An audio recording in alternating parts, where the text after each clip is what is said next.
nei paesi rurali della nostra regione esistevano le botteghe. Era un luogo di ritrovo per scambiare i petez o comprare roba sana e genuina.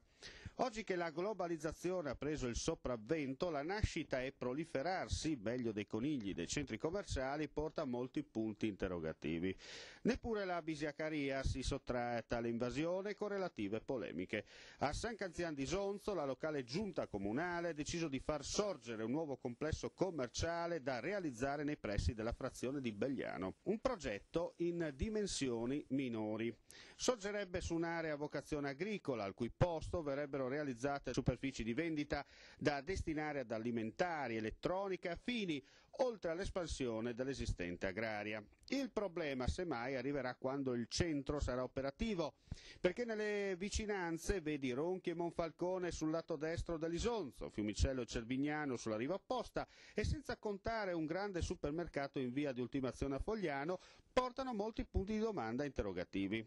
In quell'area deve per forza nascere un centro commerciale, dunque metri cubi di cemento al posto della campagna?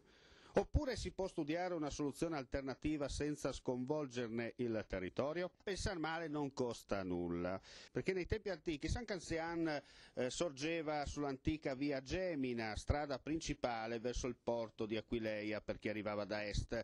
Venne concepita per altri scopi, ma soprattutto nell'antica Roma l'ICI non esisteva, particolare da non trascurare di questi tempi. Tutto il resto sono chiacchiere, barzellette e litanie moderne fuori luogo.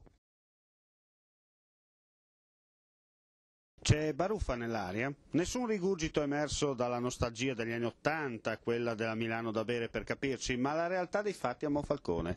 Da tempo una sorta di guerra fredda esiste tra l'amministrazione comunale e gli esercenti dei locali pubblici in materia schiamazzi. Una dichiarazione non scritta emersa come il magma di un vulcano nelle ultime settimane. La quiete contro il casino. Scusate il termine, ma si capisce meglio. Si sa che la movida gira nel fine settimana a chiedere ai giovani e anche a quelli con i capelli bianchi dallo spirito evergreen di iniziare le danze alle 21 per terminare alle 23 nei tempi moderni, è come chiedere a Valentino Rossi di vincere 2 gare di fila con la Ducati. Al di là dell'educazione civica applicata, peggio delle piaghe d'Egitto in Italia, qualche soluzione bisogna trovarla. Da una parte l'amministrazione comunale capitanata dal sindaco Silvia Altran, la quale non vuole passare alla storia come una sorta di talebana occidentale del burka, la musica e giovani, ma solo vuol far rispettare le regole.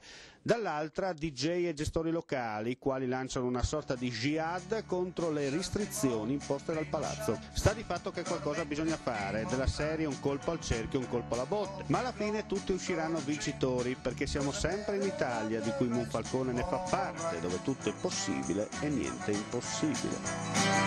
All right.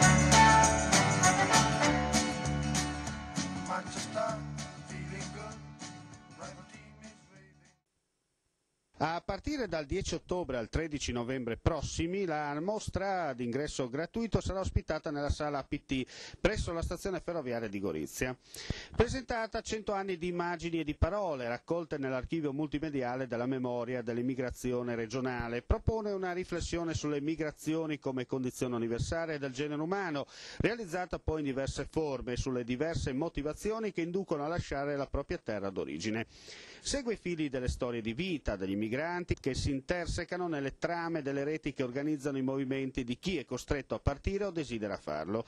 Sollecita con alcune domande sulla condizione del migrante, nuove risposte da parte del mondo della scuola che vive in un ambiente multiculturale che propone forme di integrazione e di superamento delle discriminazioni. La mostra è strutturata con una modalità modulare, itinerante, perciò a sua volta in viaggio, adeguata alle necessità delle scuole, delle istituzioni locali che utilizzeranno 7 totem che sviluppano i contenuti della mostra attraverso percorsi tematici e geografici. Un'isola multimediale dove cercare attraverso un percorso costruito nell'ambito del sito Hammer le esperienze dei protagonisti dell'emigrazione dal Friuli Venezia Giulia, Istria, Fiume e Dalmazia. Un momento di approfondimento invece arrivi e partenze sul tema dell'immigrazione dall'Isontino potrà essere fornito a partire dal 15 ottobre al 13 novembre, ospitata nello spazio espositivo della stazione ferroviaria di Re di Puglia.